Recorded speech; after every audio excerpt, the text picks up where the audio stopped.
Assalamualaikum warahmatullahi wabarakatuh. Alhamdulillahirabbil alamin. Assalatu wassalamu ala asrofil anbiya'i wal mursalin wa ala alihi wa ashabihi ajmain, amma ba'du.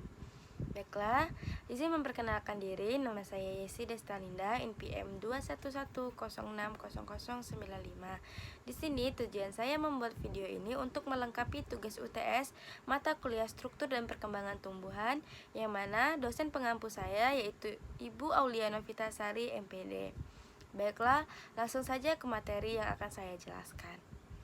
Materi pembahasan UTS. Materi yang pertama yaitu adalah macam-macam sel jaringan dan organ tumbuhan. Materi kedua, struktur dan perkembangan epidermis. Materi ketiga, struktur dan perkembangan jaringan pengangkut. Materi keempat, struktur dan perkembangan kambium.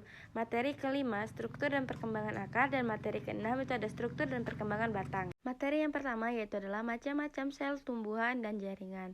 Sel tumbuhan adalah kelompok sel eukariotik, yaitu kelompok sel yang mempunyai materi genetik DNA yang dibungkus oleh membran. Selain itu, sel tumbuhan mempunyai struktur yang khas dibandingkan dengan sel eukariotik lainnya. Macam-macam sel: yang pertama ada sel parenkim, yang kedua sel kolenkim, sel sklerenkim, sel xilem, sel floem, dan sel epidermis. Adapun jaringan tumbuhan, yang pertama jaringan epidermis, jaringan luar yang melindungi tumbuhan dan membantu penguapan. Yang kedua jaringan meristem, jaringan tersusun tumbuh memperbaiki diri, terdiri dari meristem apikal. Yang ketiga jaringan sklerenkim, jaringan ini yang memberikan kekuatan pada tumbuhan. Yang keempat jaringan kolenkim, jaringan penyokong dan pemberi kekuatan pada tumbuhan. Yang kelima jaringan parenkim, yakni jaringan yang mengandung kompleks dan berperan dalam fotosintesis. Yang keenam, jaringan xilem.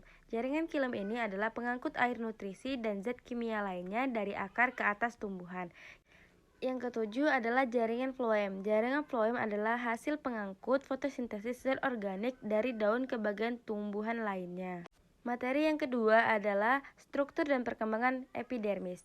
Epidermis adalah lapisan sel terluar dari daun, bunga, buah, dan biji, serta dari batang dan akar.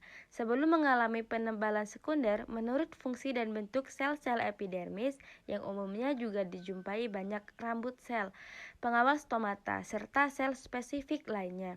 Akan tetapi, dari segi topografi dan sampai tingkat tertentu, sebagai otogenik, epidermis merupakan jaringan yang seragam.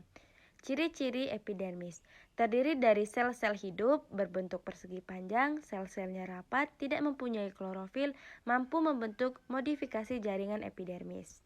Materi yang ketiga adalah struktur dan perkembangan jaringan pengangkut. Jaringan pengangkut dimiliki oleh tumbuhan dari jaringan xilem, pembuluh kayu, dan floem pembuluh tapis.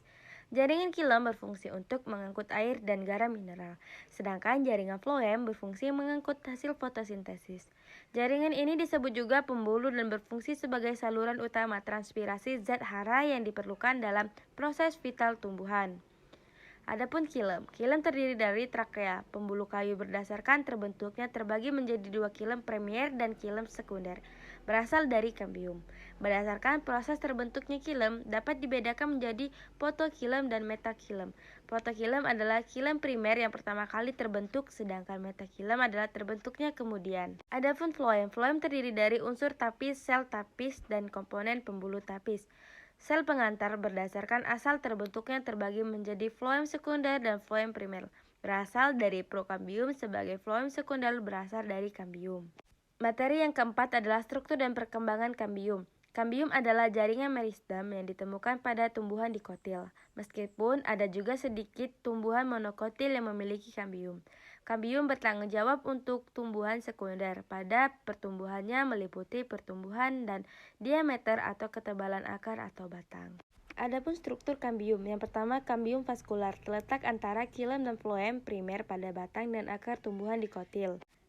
Sedangkan kambium gabus terletak di bawah kulit luar batang dan akar pada tumbuhan seperti pohon pinus. Materi kelima yaitu struktur dan perkembangan akar. Akar merupakan salah satu bagian yang penting dari tumbuhan. Berdasarkan pengertiannya, akar adalah bagian pokok selain batang dan daun. Tumbuhan akar merupakan salah satu bagian yang penting dari tumbuhan berdasarkan pengertiannya. Akar adalah bagian pokok selain batang dan daun.